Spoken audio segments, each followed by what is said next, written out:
Pessoal, bom dia, boa tarde, boa noite. Esse é um adendo à aula de história do dia 10 de maio. Bom, pediram para vocês lerem as páginas 10, 11 e 12. Para começar, gente, é o seguinte. Vou colocar as páginas 10 e 11. Por que a página 10 primeiro?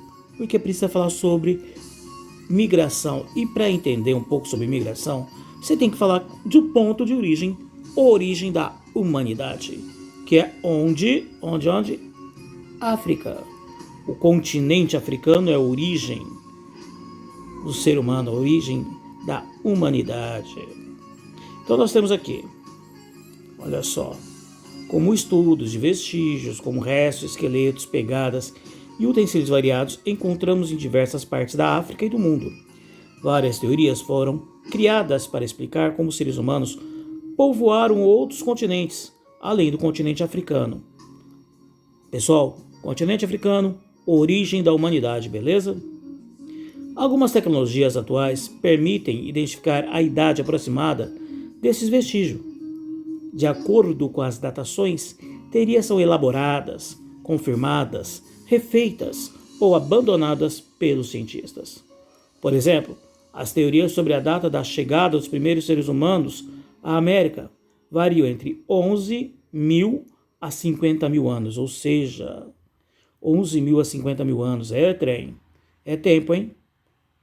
Aqui vocês têm, quero que vocês prestem atenção, pontas de flechas com cerca de 11 mil anos. Essas pontas foram encontradas na cidade de Clovis, nos Estados Unidos, e foram muito importantes para a elaboração da teoria que explicam os primeiros seres humanos a chegar na América. Aqui, galera, nós temos aqui as possíveis rotas migratórias para os Estados Unidos, para a América, não para os Estados Unidos, não, para a América, do continente americano. Estou sem aqui nada, aqui não dá para vocês enxergarem direito, não dá para eu enxergar direito, mas é o seguinte, aqui, olha só, aqui é o continente americano.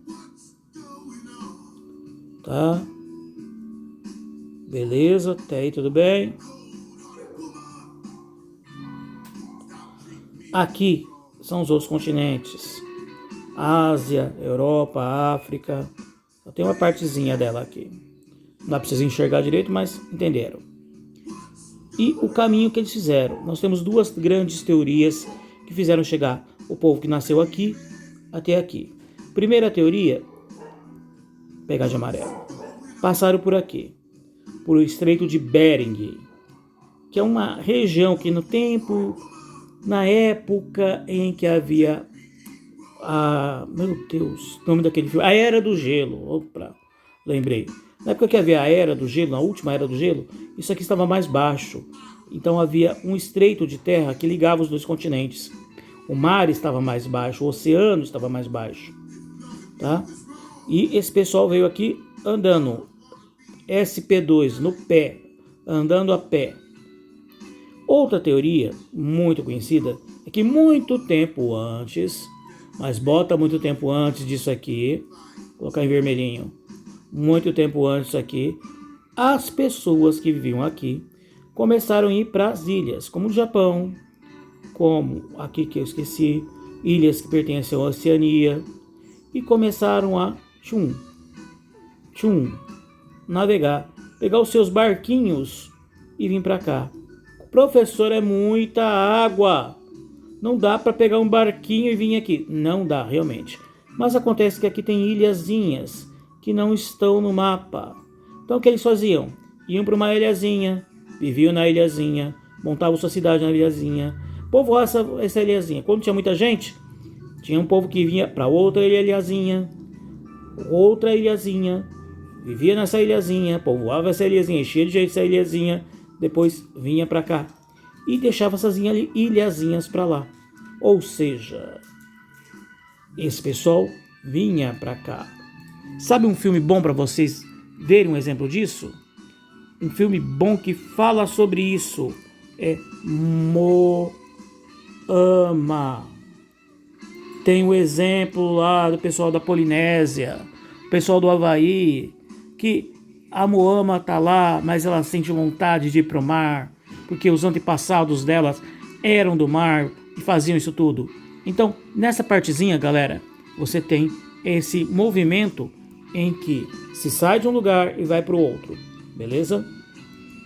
Agora, vamos para a aula de hoje mesmo. Aqui não tem nada a ver, então foram dadas essas perguntas, foi dado aqui. Grupos nômades. Os primeiros hominídeos eram nômades. Os primeiros seres humanos, os primeiros seres que pareciam com seres humanos. Isto é, não viviam muito tempo no mesmo lugar. Ou seja, como dependiam da caça de frutos e da caça, como dependiam da coleta de frutos e da caça, sempre que o inverno chegava ou os alimentos se esgotavam, eles migravam em busca de locais com clima ameno e mais opções para coletar caça. Hoje em dia, não é só o ser humano que faz isso não. Os pássaros, principalmente os pássaros que vivem em regiões temperadas, ou seja, que vivem nas regiões como por exemplo nos Estados Unidos ou abaixo do trópico de Capricórnio, aqui no continente sul-americano, na parte sul-americana do continente americano, nós temos eles que quando vai no finalzinho do outono eles começam a sair. Começam a sair e vão para as regiões mais quentes. Então, eles procuram mais as regiões dos trópicos, tá? Mas aqui acontecia isso com os seres humanos daquela época. Pois bem, era de uma hora para outra? Não, não era de uma hora para outra. Antigamente se notava muito melhor a passagem do tempo, como o outono para o inverno e por aí vai.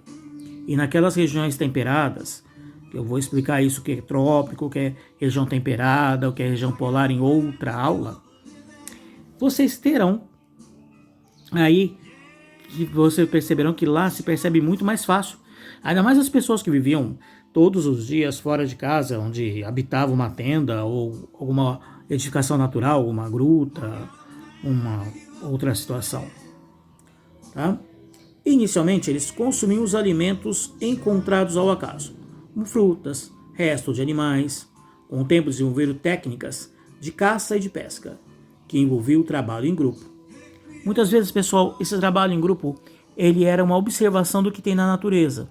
Se você observar como os leões caçam, onde eles colocam as leoas colocadas, e os leõezinhos aqui, um leãozinho aqui, ó, eles guiam a caça até o leão. Muitos caçadores usavam essa técnica.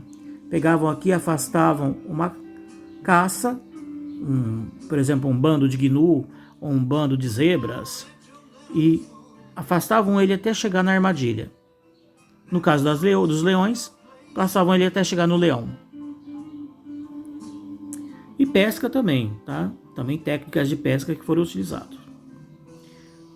Bom, alguns tipos de pedra começaram a ser utilizados como instrumento. Por exemplo, uma pedra de se chocar no chão ou pedras que podiam ficar com uma extremidade pontiaguda.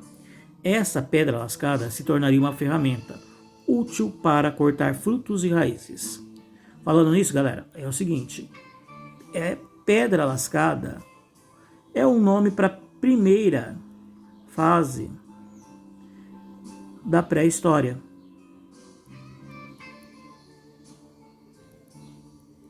Da pré-história humana, tá? Da pré-história humana. Porque, em outras palavras, ela tem o nome de paleolítico, que quer dizer pedra lascada. Tá? Tá aí tudo bem? Vamos lá. Ao perceber isso, os hominídeos começaram a lascar pedras, ossos e outros materiais disponíveis para criar lâminas cada vez mais finas e cortantes e, com elas, fabricar instrumentos como pontas de flechas, facas, machados e lanças. Olha lá, hominídeo, ser humano antigamente, fazendo isso aqui, quebrando pedrinha para fazer suas... A carne dos animais abatidos era consumida crua. O trem, a parte aqui, entre nós dois, entre nós aqui. Devia ser horrível. Voltando. Meu churrasco é bem passado ou ao ponto, hein, galera? O dia que a gente fizer churrasco junto, é ao ponto que eu gosto. Negócio de carne crua, carne mal passada, não é comigo, não. É coisa de homem do paleolítico, tá? Somente quando os seres humanos descobriram como fazer fogo e controlá-lo, foi que passaram a aquecer e cozinhar os alimentos. E aqui estão as perguntas que vocês têm que responder hoje.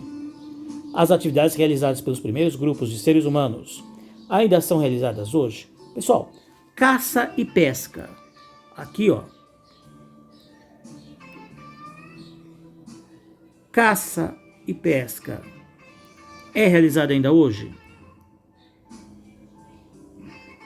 Vou dar uma dica.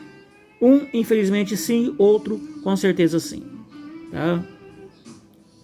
E os instrumentos que eles inventaram ainda são utilizados? Explique.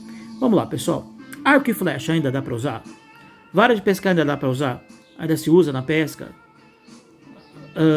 Lanças para pescar ainda se usa? Vou dar uma dica. A resposta é aquela que entre o sim e o não é uma delas, tá? Dica mais nenhuma. Já tá bom demais esse negócio. 3. 2. A descoberta do fogo foi muito importante para a sobrevivência dos seres humanos.